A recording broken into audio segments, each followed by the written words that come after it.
প্রিয় দেশবাসী, শিশু কিশোর কিশোরী, তরুণ তরুণী, ছাত্রছাত্রী, বয়স্ক, বৃদ্ধ, নারী পুরুষ সবাইকে আমার সালাম জানাচ্ছি। আসসালামু আলাইকুম। শুরুতেই আপনাদের সবাইকে জানাই পবিত্র ঈদ উল আজহার শুভেচ্ছা। ঈদ মোবারক। প্রতি বছরই এই দিনটি আমাদের সামনে হাজির হয় ত্যাগের এক মহান দৃষ্টান্ত হয়ে। আমরা যদি কোরবানির মাহাত্ম্যকে ধারণ করে লোভ, স্বার্থপরতা, হিংসা বিদ্বেষ মুক্ত হয়ে সমাজ ও রাষ্ট্র বিনির্মাণে নিজেদের নিয়োজিত করতে না পারি, তাহলে কোরবানির ঈদ আনুষ্ঠানিকতা ছাড়া আর কিছুই নয়। আসুন এবছর কোরবানিকে সুন্দর, ত্যাগের মহিমায় মহিমান্বিত করে গরিব বান্ধব করে তোলে। প্রিয় দেশবাসী, কোরবানির পশুর চামড়া থেকে অর্জিত আয়ে আমার আপনার দরিদ্র আত্মীয় পরিজন, প্রান্তিক জনগোষ্ঠী ও দেশের লক্ষ লক্ষ মাদ্রাসা শিক্ষার্থী উপকৃত হয়।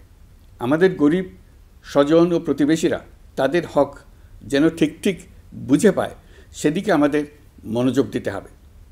তবেই এই উৎসবটি হয়ে উঠবে ধনী গরিব সকলেরই উৎসব। পশুর চামড়ার ন্যায্য মূল্য নির্ধারণ, বর্জ্য ব্যবস্থাপনা সহ সার্বিক বিষয়ে সুষ্ঠু ব্যবস্থাপনা নিশ্চিত করতে সরকারের একটি উচ্চ পর্যায়ের কমিটি কাজ করছে। একটি কন্ট্রোল রুমও খোলা হয়েছে। কোরবানির চামড়া সংক্রান্ত যে কোনো সমস্যা, অভিযোগ ও পরামর্শ এই হটলাইনের নম্বরে ফোন করে নেওয়া যাবে। আমরা এই বছর কোরবানির পশুর চামড়া সংরক্ষণে 30,000 টন লবণ বিনামূল্যে সরবরাহ করেছি। কোরবানির ঈদে আরও একটি গুরুত্বপূর্ণ বিষয় হলো পরিষ্কার পরিচ্ছন্নতা। আমি দেশবাসীর প্রতি আকুল আহ্বান জানাই, আপনারা সকলে পরিবেশ পরিচ্ছন্ন রাখতে সমবেতভাবে এগিয়ে আসবেন। বিশেষ করে তরুণ তরুণীদেরকে এই বিষয়ে দৃষ্টি আকর্ষণ করছি। এবছর যারা হজ ব্রত পালন করছেন তাদের প্রত্যেককে জানাচ্ছি আন্তরিক শুভেচ্ছা ও অভিনন্দন। মহান রব্বুল আলমিনের অশেষ মেহেরবানিতে, আপনাদের দোয়ায় এবং সংশ্লিষ্ট সবার সর্বোচ্চ আন্তরিকতা ও পেশাদারিত্বের ফলে এবছর আমাদের হজ ব্যবস্থাপনায় সাফল্য এসছে। প্রথমবারের মতো সরকারি ব্যবস্থাপনায় লাব্বায়েক অ্যাপের মাধ্যমে হজের সার্বিক ব্যবস্থাপনা ও সেবা নিশ্চিত করা হচ্ছে। এখন পর্যন্ত হজ ব্যবস্থাপনায় কোনো অনিয়মের খবর আসেনি। টাকা দিয়েও হজে যেতে না পারার যন্ত্রণা কাউকে কাঁদতে হয়নি। হজ ক্যাম্প কিংবা বিমানবন্দরে কোনো হাজিকে প্রতিবাদ বিক্ষোভ করতে হয়নি। প্রথমবারের মতো সরকারি টাকায় কাউকে হজে পাঠানো হয়নি। প্রিয় দেশবাসী, ঈদ উল ফিতরের অভিজ্ঞতাকে কাজে লাগিয়ে দীর্ঘমেয়াদে বাজারের জিনিসপত্রের দাম স্থিতিশীল রাখতে আমরা তৎপর হয়েছি। এবার কোরবানির ঈদেও কোনো জিনিসের দাম যাতে আকস্মিকভাবে বেড়ে না যায়, সেদিকে আমরা সর্বোচ্চ নজর দিয়েছি। ফলে এবার আলু, পেঁয়াজ, ডিম, চিনি, শাকসবজি, তরিতরকারি ও মশলাসহ অধিকাংশ পণ্যের দাম গত বছরের তুলনায় কমেছে। আমরা সার্বিক বাজার ব্যবস্থাকে দুর্বৃত্তদের চক্র থেকে বের করে এনে বাজারে একটা প্রতিযোগিতামূলক পরিবেশ তৈরি করতে পেরেছি। জনগণকে ন্যায্য মূল্যে নিত্য প্রয়োজনীয় জিনিস পৌঁছে দিতে সরকারের সব রকমের চেষ্টা অব্যাহত আছে। পাশাপাশি এই কোরবানির ঈদেও দেশবাসী যাতে নির্বিঘ্নে নিজেদের দেশের বাড়িতে যাতায়াত করতে পারেন, সেজন্য সরকার সর্বোচ্চ ব্যবস্থা নিয়েছে। আইনশৃঙ্খলা বাহিনীর সদস্যরা মানুষের জানমালের নিরাপত্তায় সজাগ রয়েছেন। ঈদের ছুটির মধ্যেও বিপুল সংখ্যক কর্মকর্তা কর্মচারী এবং পুলিশ ও সেনাবাহিনীর সদস্যরা অক্লান্ত পরিশ্রম করছেন। আমি তাদের প্রতি আন্তরিক কৃতজ্ঞতা জানাচ্ছি।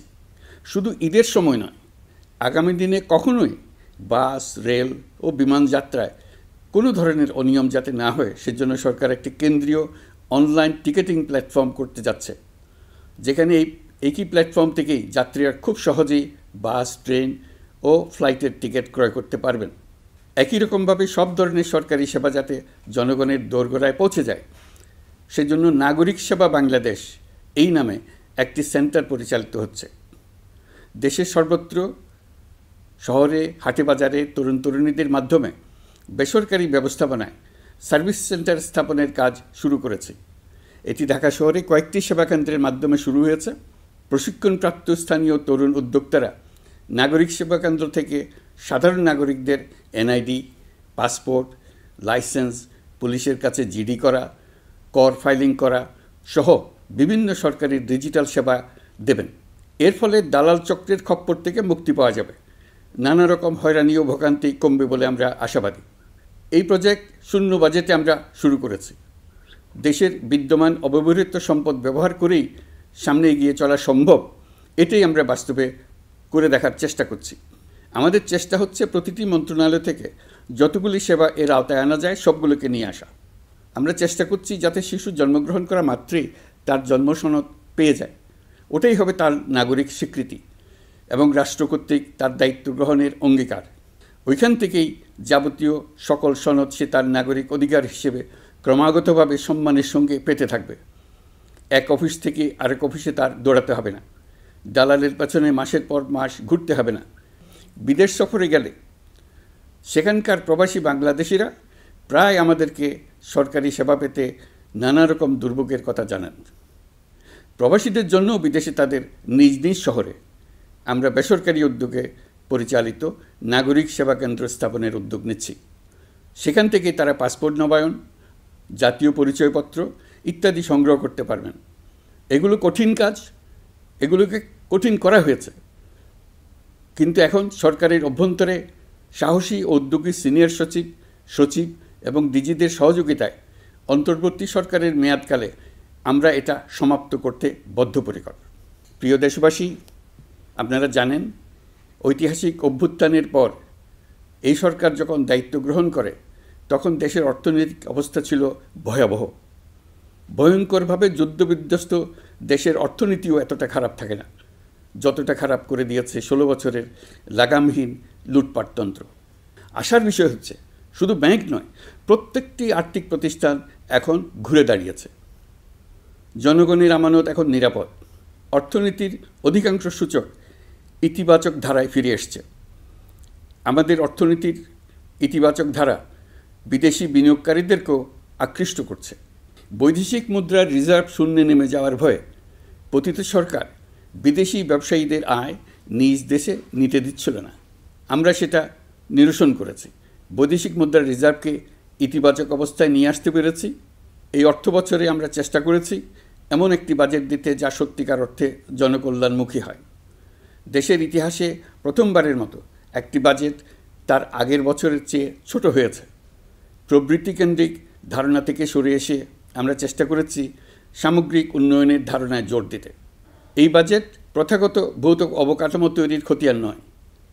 এই বাজেটে প্রাধান্য দেওয়া হয়েছে মানুষকে। নজরদারি বৃদ্ধির ফলে রপ্তানি আয় বেড়েছে। অর্থনীতির দুঃসময়ে আমাদের প্রবাসী ভাই বোনেরা রেমিটেন্স যোদ্ধা হিসেবে এগিয়ে এসছেন, যার ফলে রেমিটেন্স প্রবাহ উল্লেখযোগ্যভাবে বৃদ্ধি পেয়েছে। আমি জাতির পক্ষ থেকে সকল রেমিটেন্স যোদ্ধাকে কৃতজ্ঞতা জানাচ্ছি। স্বৈরাচারী সরকারের পতনের পর অর্থ পাচার রোধে কঠিন পদক্ষেপ নিয়েছে অন্তর্বর্তী সরকার।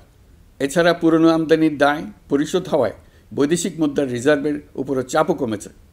রাজস্ব আদায় বাড়ানোর জন্যে পূর্ব ঘোষণা অনুযায়ী জাতীয় রাজস্ব বোর্ড NBR ভেঙে অর্থ মন্ত্রণালয়ের অধীনে রাজস্ব নীতি বিভাগ এবং রাজস্ব ব্যবস্থাপনা বিভাগ নামে দুটি স্বতন্ত্র বিভাগ প্রতিষ্ঠা করা হয়েছে। এটি একটি বড় কাঠামোগত সংস্কার। এই সিদ্ধান্তের ফলে বিশাল আকারের দুর্নীতি কমবে, রাজস্ব ব্যবস্থার দক্ষতা বাড়বে, স্বার্থের দ্বন্দ্ব কমবে এবং রাজস্ব আহরণের আওতা সম্প্রসারিত হবে। অর্থনীতি সহ বিগত মাসগুলোতে সরকারের প্রত্যেকটি মন্ত্রণালয় ছোট বড় বহু সংস্কারের উদ্যোগ নিয়েছে। মোট 54টি মন্ত্রণালয়ে 1000-এরও উপরে সংস্কার ও উন্নয়ন সংক্রান্ত পদক্ষেপ নেওয়া হয়েছে। এর পাশাপাশি আমরা যে সংস্কার কমিশন করেছিলাম তাদের সুপারিশের মধ্য থেকে আশু করণীয় সুপারিশগুলো দ্রুত বাস্তবায়নের জন্য মন্ত্রণালয়গুলো কাজ করে যাচ্ছে। মে মাস পর্যন্ত বিভিন্ন সংস্কার কমিশন থেকে প্রাপ্ত সুপারিশের ভিত্তিতে 54টি মন্ত্রণালয়ে 129টি সুপারিশ বাস্তবায়ন করা হয়েছে। এই সকল সংস্কার কাজের মধ্যে কয়েকটি চুম্বক অংশ আজ আপনাদের সামনে তুলে ধরতে চাই। আইন ও বিচার বিভাগ মোট 33টি গুরুত্বপূর্ণ সুপারিশ ইতিমধ্যে বাস্তবায়ন করেছে। এর মধ্যে উল্লেখযোগ্য হল ইন্টারন্যাশনাল ক্রাইমস ট্রাইব্যুনাল অ্যাক্ট 1973 সংশোধন ও পুনর্গঠন করে আইনটি আন্তর্জাতিক মানের সাথে সামঞ্জস্যপূর্ণ করা। বিচার বিভাগীয় সংস্কার কমিশনের প্রস্তাব অনুযায়ী সুপ্রিম কোর্ট বিচারক নিয়োগ অধ্যাদেশ 2025 প্রণয়ন ও জারি করা হয়েছে। এর অধীনে প্রথমবারের মতো বাংলাদেশের ইতিহাসে গণবিজ্ঞপ্তির মাধ্যমে সুপ্রিম কোর্টে বিচারক নিয়োগের সুযোগ তৈরি হয়েছে। দেওয়ানি কার্যবিধির সংশোধন করা হয়েছে, যার ফলে এখন বাদীকে আর দিনের পর দিন সশরীরে আদালতে যেতে হবে না। এক একটি দেওয়ানি মামলা নিষ্পত্তি হতে আগে যত সময় লাগত, এই সংশোধনীর ফলে সময়সীমা অর্ধেকে কমিয়ে আনা সম্ভব হবে বলে আমরা মনে করছি।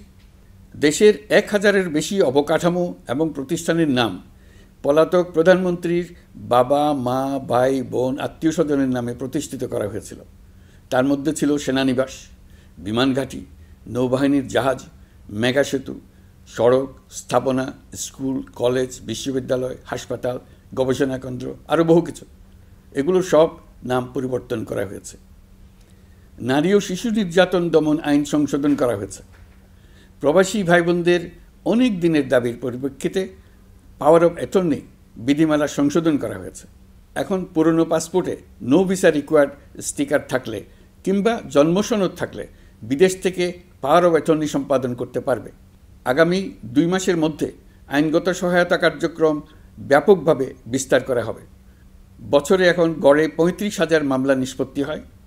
আমাদের লক্ষ্য এটিকে 2 লক্ষ মামলায় উন্নতি করা। মামলা দায়েরের 48 ঘন্টার মধ্যেই যাদের বিরুদ্ধে মামলার কোনো ভিত্তি নেই তাদের বাদ দেওয়ার ব্যবস্থা করা হচ্ছে। আমরা সর্বোচ্চ চেষ্টা করেছি দেশের মানুষকে লুটপাটতন্ত্র থেকে বের করে আনতে। আপনারা জানেন, বিগত 16 বছরে উন্নয়নের নামে মেগা প্রকল্প নিয়ে কী পরিমাণ লুটপাট হয়েছে। মেগা প্রকল্পগুলো যেন হয়ে উঠেছিল মেগা ডাকাতির প্রকল্প। আমরা দায়িত্ব গ্রহণের পরপরই বিভিন্ন উন্নয়ন প্রকল্প পুনরায় মূল্যায়ন করে দেখেছি যে প্রায় সব প্রকল্পেই ভৌতিক ব্যয় ধরা হয়েছে।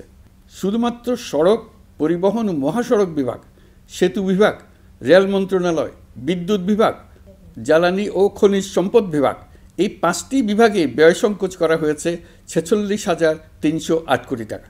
এই টাকা দিয়ে জ্বালানি খাতে সমস্ত বকেয়া মিটিয়ে দিয়ে বকেয়ার পরিমাণ শূন্যে নামিয়ে আনা হয়েছে। বৈদেশিক ঋণ পরিশোধ করে সব ধরনের ঋণের ফাঁদ থেকে বেরিয়ে আসা আমাদের অগ্রাধিকার। দেশে বিনিয়োগ বাড়ানো ও নতুন কর্মসংস্থান তৈরিতে আমাদের গুরুত্ব দিতেই হবে। তা না হলে এদেশকে আমরা যে স্থানে নিয়ে যেতে চাই সেখানে নিয়ে যাওয়া সম্ভব হবে না। বিনিয়োগ ও কর্মসংস্থানের ব্যাপারে রাজনৈতিক দল ও জনগণ আমাদের সর্বাত্মক সমর্থন করছেন।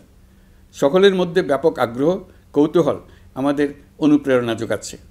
সংশ্লিষ্টদের সঙ্গে আলোচনা করে বিনিয়োগ পরিবেশ উন্নত করতে 30টি মূল সংস্কার কাজকে অগ্রাধিকার দেওয়া হয়েছে এবং ইতিমধ্যে 18টি সুপারিশ বাস্তবায়ন করা হয়েছে। বিনিয়োগ বান্ধব পরিবেশ গড়ে তুলতে এবং দেশি বিদেশি শিল্প প্রতিষ্ঠানের মধ্যে সংযোগ সৃষ্টি করতে আমরা সর্বোচ্চ চেষ্টা করে যাচ্ছি। গত অক্টোবর হতে মার্চ পর্যন্ত নেট বিদেশি বিনিয়োগ এসছে মোট 756 মিলিয়ন মার্কিন ডলার, অর্থাৎ প্রায় 9,247 কোটি টাকা। বাংলাদেশ ইনভেস্টমেন্ট সামিট 2025-এ নির্দিষ্ট খাতভিত্তিক সেশনের মাধ্যমে ব্যবসায়ী চেম্বার, ব্যাংক ও বেসরকারি খাতের অন্যান্য অংশীদারদের মধ্যে আলোচনা হয়েছে। ইনভেস্টমেন্ট সামিটে বিদেশি বিনিয়োগকারীরা ও রাজনৈতিক দলগুলোর মধ্যেও আলোচনার জন্য আলাদা ব্যবস্থা রাখা হয়েছিল, যাতে করে পরবর্তীতে যে দলই ক্ষমতায় আসুক না কেন তারা যেন বিনিয়োগ বান্ধব বাংলাদেশ গড়তে নিজেদের প্রতিশ্রুতির কথা জানাতে পারেন। সম্প্রতি চীনের বাণিজ্যমন্ত্রী চীনের 100টি কোম্পানির প্রায় 150 বিনিয়োগকারী ও ব্যবসায়ী নিয়ে বাংলাদেশে এসছেন। আমরা আশা করছি খুব দ্রুতই বড় আকারের বিদেশি বিনিয়োগ দেখতে পাব। সম্প্রতি আমি চীন, কাতার, জাপান সহ কয়েকটি দেশ সফর করেছি। এসব সফরেও বিভিন্ন বৈঠকে বাংলাদেশের অর্থনৈতিক সম্ভাবনা অগ্রগতির কথা তুলে ধরেছে। দ্বিপাক্ষিক বাণিজ্য বিনিয়োগের বিষয়ে ফলপ্রসূ আলোচনা হয়েছে। আরও বেশি সংখ্যক বাংলাদেশি যাতে বিদেশে কর্মসংস্থানের সুযোগ পায় সে চেষ্টা করেছি। বাংলাদেশে কাতারি বিনিয়োগকারীদের জন্য একটি বিশেষ অর্থনৈতিক অঞ্চল গড়ে তোলার বিষয়ে আমাদের মধ্যে আলোচনা হয়েছে। বাংলাদেশের লাখো লাখো ছেলেমেয়েরা মাদ্রাসায় পড়াশোনা করে, তাদের জন্য প্রযুক্তি শিক্ষা ও বিদেশি ভাষা শিক্ষা চালু করতে আমরা কাতার চ্যারিটির সাহায্য চেয়েছি। গত মাসে আমি জাপান সফরে গিয়েছিলাম। এই সফরে জাপানের প্রধানমন্ত্রী বাংলাদেশকে বাজেট সহায়তা ও রেলপথ উন্নয়নের জন্য $1 বিলিয়ন মার্কিন ডলারের ঋণ ঘোষণা করেছেন। দ্বিপাক্ষিক 3টি চুক্তিপত্র বিনিময় হয়েছে। এই সফরে 2 দেশের মধ্যে অর্থনৈতিক বিনিয়োগ ও অন্যান্য সহযোগিতার ক্ষেত্রে 6টি সমঝোতা স্মারক অর্থাৎ MOU স্বাক্ষর হয়েছে। বাংলাদেশের কর্মশক্তির দক্ষতা বৃদ্ধি, এবং জাপানে তাদের কর্মসংস্থান সহজতর করার লক্ষ্যে জাপানের সঙ্গে আমরা 2টি সমঝোতা স্মারকে স্বাক্ষর করেছি। জাপানের শ্রমিক সংকট রয়েছে, আমরা আগামী 5 বছরে জাপানে 1 লক্ষ কর্মী পাঠানোর চুক্তি সই করেছি। এর চাইতে আরও বেশি শ্রমিক ক্রমাগতভাবে পাঠানোর আয়োজন করে এসছে। প্রিয় দেশবাসী, 1971 সালে বাংলাদেশ স্বাধীন হওয়ার পর অর্থনৈতিকভাবে আমাদের যে উন্নতির শিখরে থাকার কথা ছিল, বিশ্বের কাছে মাথা উঁচু করে দাঁড়াবার কথা ছিল, সেই উচ্চতায় আমরা পৌঁছতে পারিনি। আমরা চাই বাংলাদেশ দক্ষিণ এশিয়ার অর্থনৈতিক প্রাণকেন্দ্র হিসেবে প্রতিষ্ঠিত হোক। এই কারণে বিনিয়োগ পরিষেবার উন্নয়নের পাশাপাশি বন্দরের সক্ষমতা বাড়াতে উদ্যোগ নিয়েছি। এটা করা সম্ভব না হলে দেশের কোটি কোটি মানুষের বেকারত্ব ঘুচবে না, অর্থনৈতিক সংকট রয়েই যাবে। চট্টগ্রাম বন্দর নিয়ে অনেকের মধ্যে কৌতূহল তৈরি হয়েছে। মাঝে মাঝে এমন কথাও শুনেছি যে এই বন্দর বিদেশিদেরকে নাকি দিয়ে দেওয়া হচ্ছে। আমি আগেও জানিয়েছি, চট্টগ্রাম বন্দর হলো বাংলাদেশের অর্থনীতির হৃৎপিণ্ড।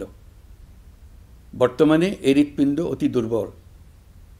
এখন যে অবস্থায় আছে সেই অবস্থায় তাকে রেখে দিলে আমাদের অর্থনীতিকে সামনে এগিয়ে নিয়ে যাওয়া সম্ভব হবে না। এই হৃৎপিণ্ডকে বড় করতে হবে, মজবুত করতে হবে, সুঠাম করতে হবে।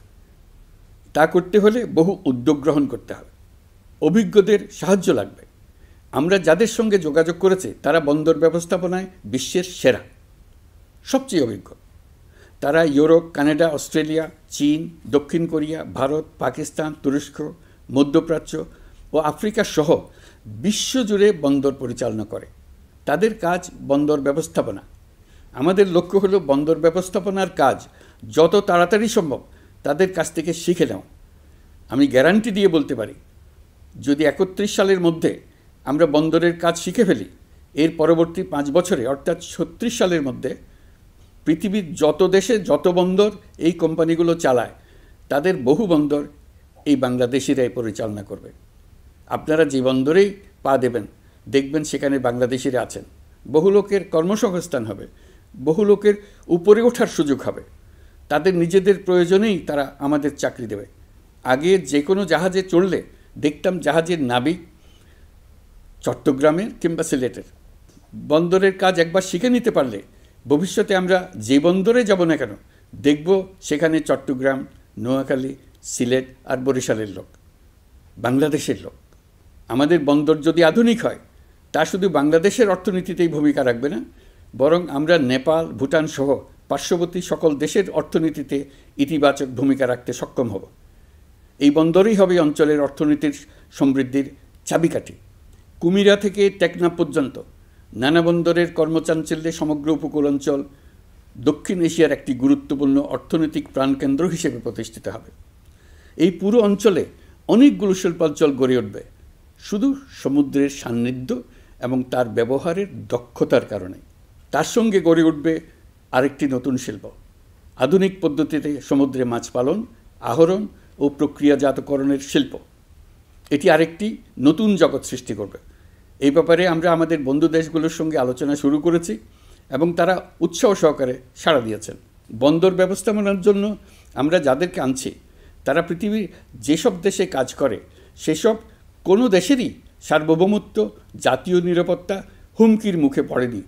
আমি দেশবাসীর প্রতি আহ্বান জানাই, আপনারা নিজেদেরকে ভিত্তিহীন বিরোধিতা এবং অপপ্রচারের শিকার হতে দেবেন না।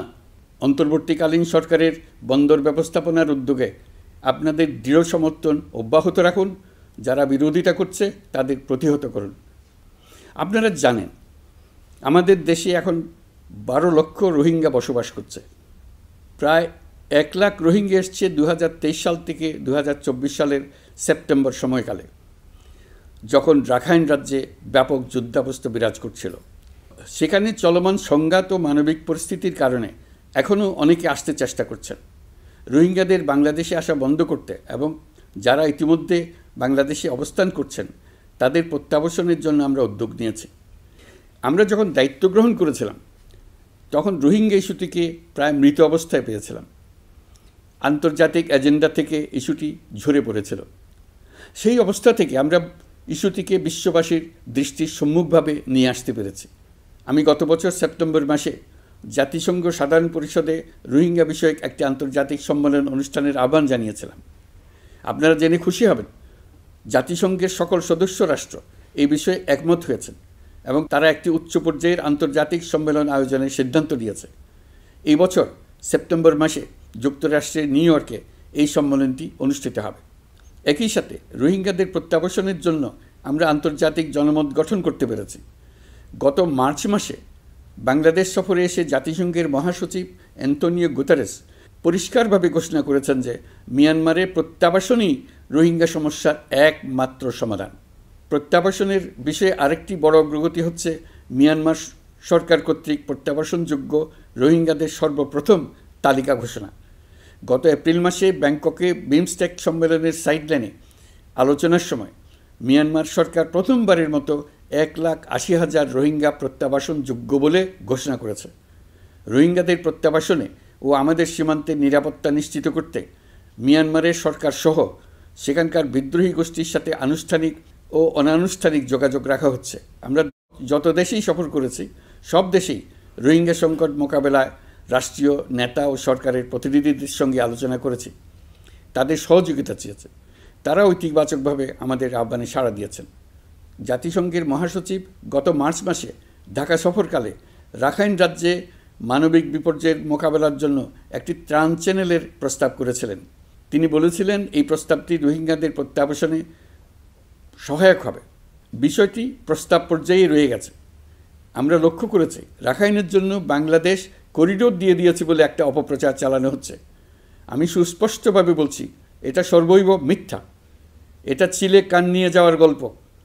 যারা অসত্য কল্পকাহিনী বানিয়ে বাংলাদেশের মানুষকে ক্রমাগত বিভ্রান্ত করে অশান্তি সৃষ্টিতে নিয়োজিত, এটা তাদেরই শিল্পকর্ম।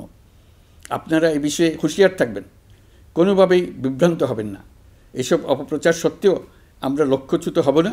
এই জটিল সমস্যাটি সমাধানে আমাদের কাজ চালিয়ে যাব। প্রিয় দেশবাসী, আগামী মাসে জুলাই গণ অভ্যুত্থানের বছর পূর্ণ হবে। যাদের আত্মত্যাগের কারণে এই অভ্যুত্থান সম্ভব হলো, আমরা তাদেরকে এবং তাদের পরিবারকে প্রতি মুহূর্তে আমাদের দৃষ্টিতে রেখেছি। তাদের জন্য নানা কর্মসূচি আমরা বাস্তবায়ন করে চলেছি। এখন পর্যন্ত 834টি শহীদ পরিবারের মধ্যে 630টি শহীদ পরিবারকে 10 লক্ষ টাকা করে 63 কোটি টাকার সঞ্চয়পত্রের জন্য ব্যাংক চেক দেওয়া হয়েছে। অবশিষ্ট যারা আছেন তাদের ওয়ারিশ নির্ধারণ সংক্রান্ত বিষয়গুলি নিষ্পত্তি সাপেক্ষে সঞ্চয়পত্র দেওয়া হবে। এর পাশাপাশি গণ অভ্যুত্থানে আহত প্রায় 12,500 জনকে 106 কোটি টাকা দেওয়া হয়েছে। গণ অভ্যুত্থানে আহতদের মধ্যে সরকারি বেসরকারি বিভিন্ন হাসপাতালে এই পর্যন্ত 15,393 জন চিকিৎসা গ্রহণ করেছেন।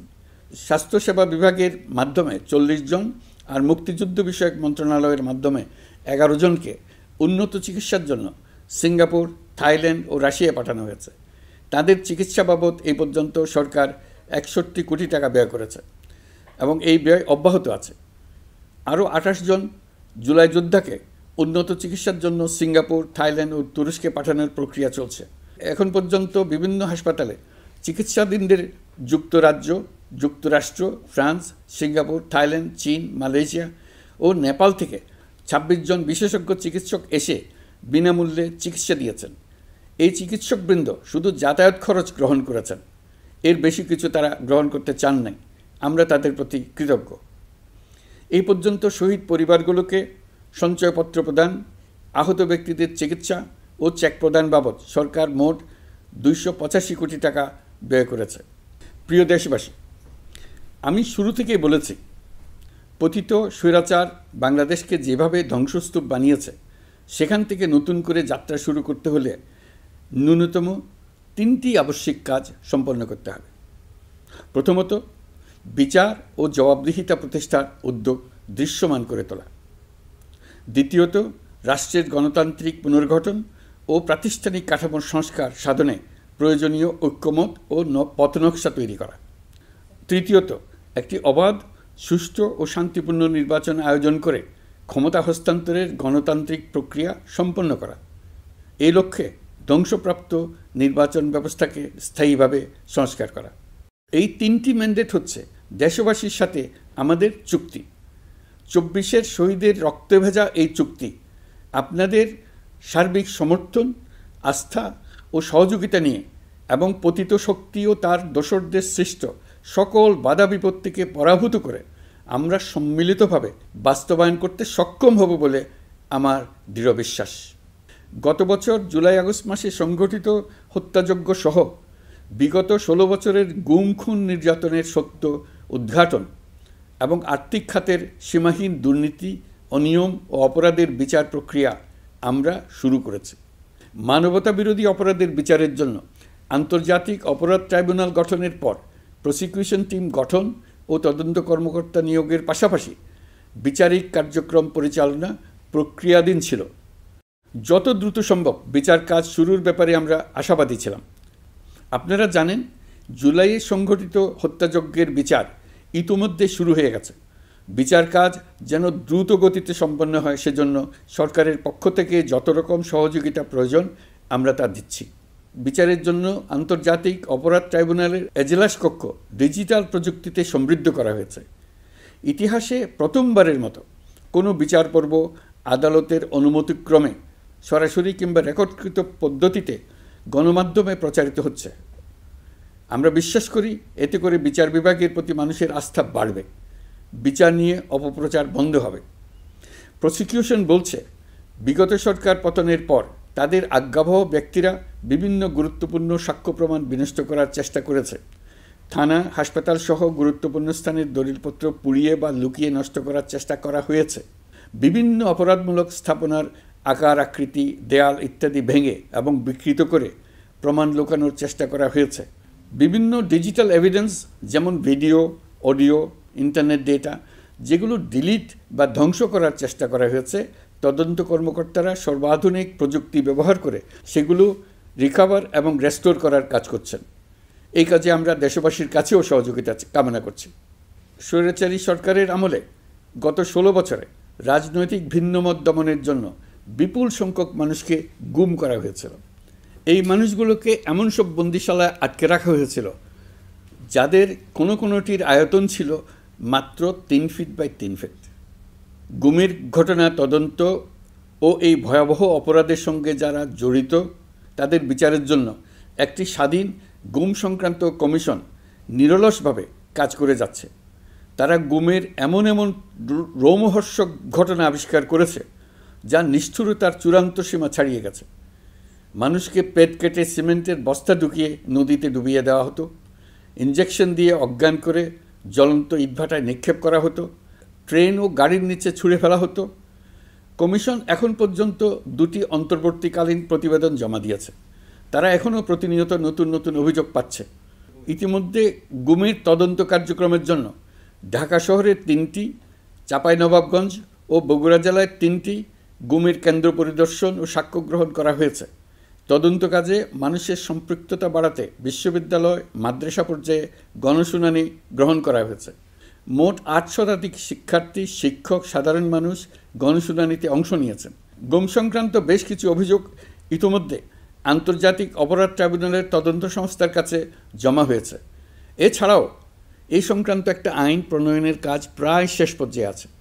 অল্প কিছুদিনের মধ্যেই এটি চূড়ান্ত হবে বলে আশা করছি। গত 16 বছর ধরে এদেশের প্রতিটি স্তরে অপরাধ, অনিয়ম, দুর্নীতির ভাইরাস ছড়িয়ে পড়েছিল। এই রোগাক্রান্ত রাষ্ট্র ব্যবস্থাকে রোগমুক্ত করে জনগণের কল্যাণমুখী করতে হলে আমাদের রাজনৈতিক দলগুলোর সক্রিয় অংশগ্রহণ জরুরি। আমরা দায়িত্ব নেবার পর থেকেই রাজনৈতিক দলগুলোর সাথে নিয়মিত যোগাযোগ রেখেছি। বিভিন্ন ইস্যুতে রাজনৈতিক নেতাদের সঙ্গে আলাদা এবং একত্রিতভাবে বৈঠক করেছি। সর্বশেষ গত মাসের শেষ সপ্তাহেও বিভিন্ন রাজনৈতিক দলের নেতৃবৃন্দের সঙ্গে আমি বৈঠক করেছি এবং চলতি সপ্তাহে জাতীয় ঐক্যমত কমিশনের 2য় পর্বের আলোচনা শুরু করেছি। সরকার পরিচালনায় তারা তাদের গুরুত্বপূর্ণ মতামত তুলে ধরেছেন। রাজনৈতিক দলগুলো শুরু থেকে আমাদের সাথে সহযোগিতা করে আসছেন এবং সবসময় তারা সহযোগিতা অব্যাহত রাখার প্রতিশ্রুতি দিয়েছেন।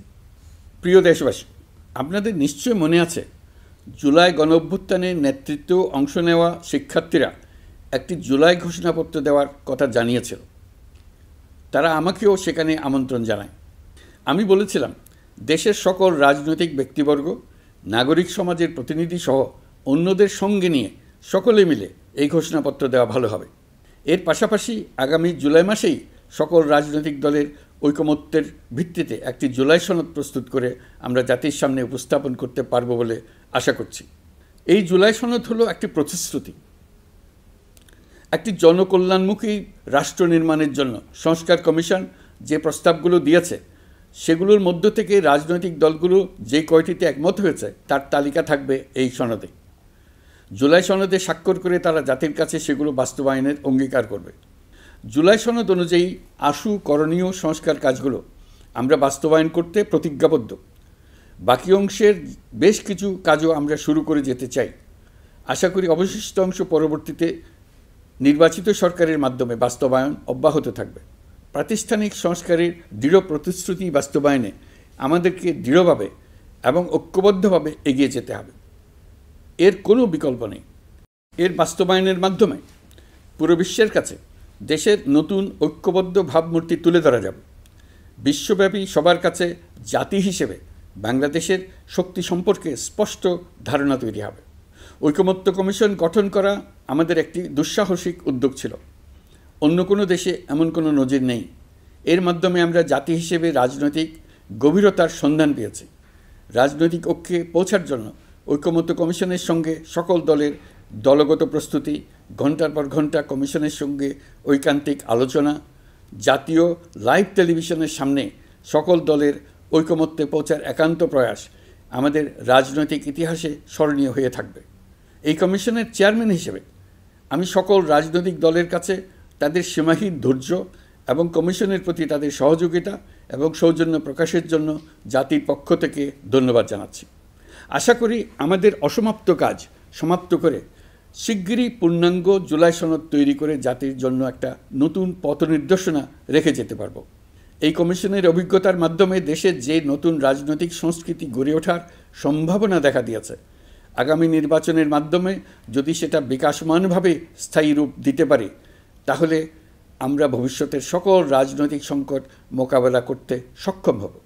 সকল প্রস্তুতি সমাপ্ত করে দেশের সকল মানুষের, কিশোর কিশোরী, তরুণ তরুণী, ছাত্রছাত্রী, কৃষক, জেলে, গৃহিণী, দিনমজুর, শ্রমিক, ব্যবসায়ী, পেশাজীবী, শিল্পী সবাই মিলে চেষ্টা করে একটা সুন্দর নিখুঁত নির্বাচন আয়োজন করে নতুন বাংলাদেশের দৃঢ় ভিত্তি রচনা করব। প্রিয় দেশবাসী, আমি জানি আগামী জাতীয় নির্বাচন কখন হবে সে বিষয়ে সিদ্ধান্ত জানার জন্য রাজনৈতিক দল ও জনগণের মধ্যে বিপুল আগ্রহ রয়েছে।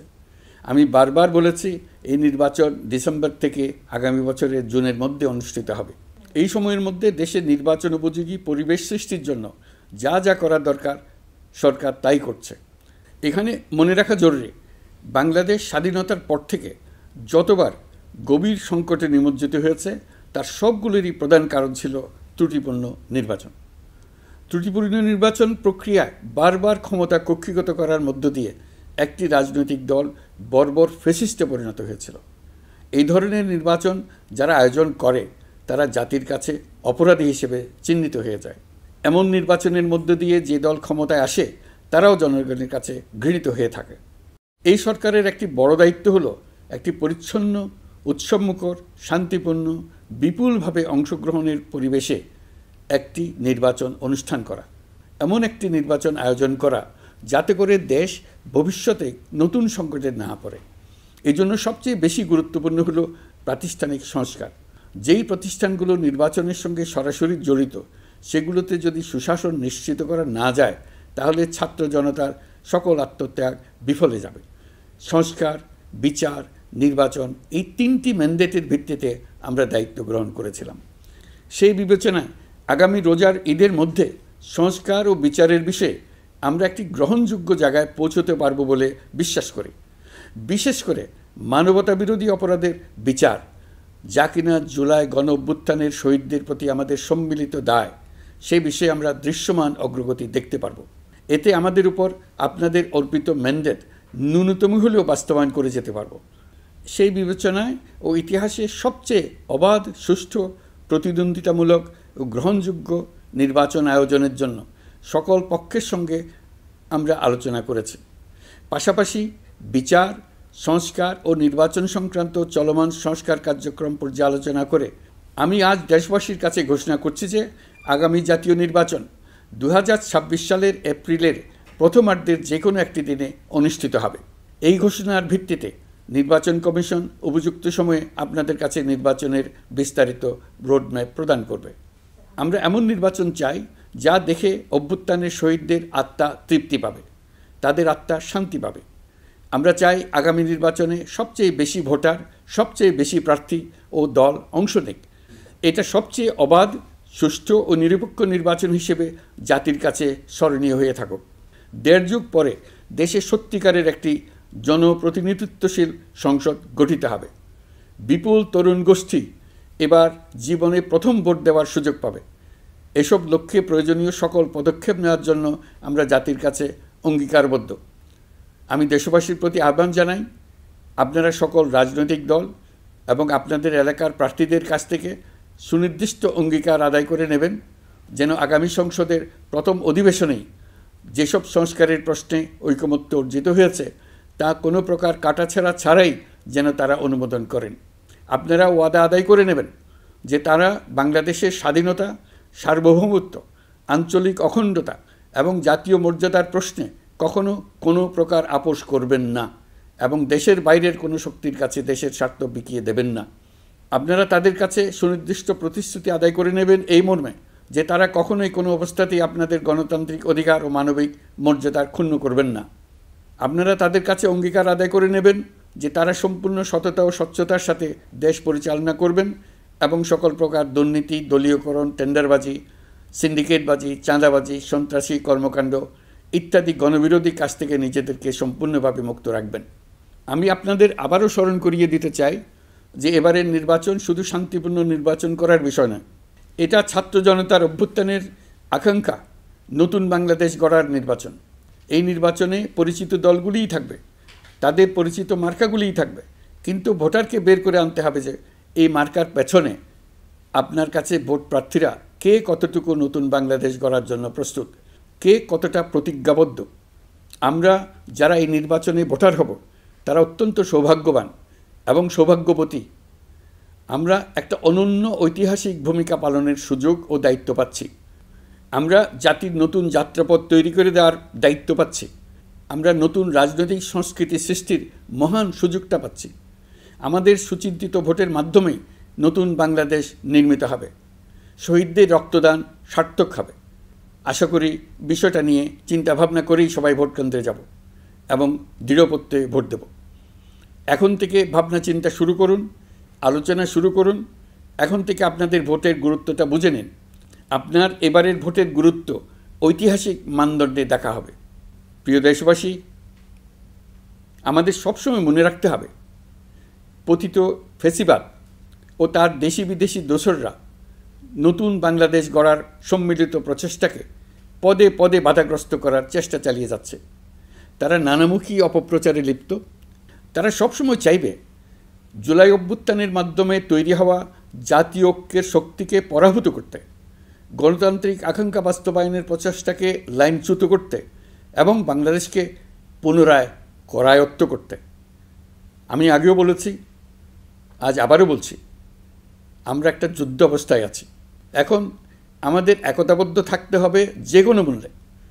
পরাজিত শক্তি এবং তাদের সহযোগীরা ওত পেতে বসে আছে আমাদের ছোবল মারার জন্য, আমাদের অগ্রযাত্রাকে রুখে দেওয়ার জন্য। আমরা তাদের কিছুতেই এই সুযোগ দেব না। আসুন আমরা আমাদের সম্মিলিত প্রচেষ্টায় প্রিয় মাতৃভূমির স্বাধীনতা, সার্বভৌমত্ব, আঞ্চলিক অখণ্ডতা ও জাতীয় মর্যাদার বিরুদ্ধে যে কোনো আঘাত প্রতিহত করার উদ্দেশ্যে প্রতিরোধের ঐক্যবদ্ধ সুদৃঢ় প্রাচীর গড়ে তুলি।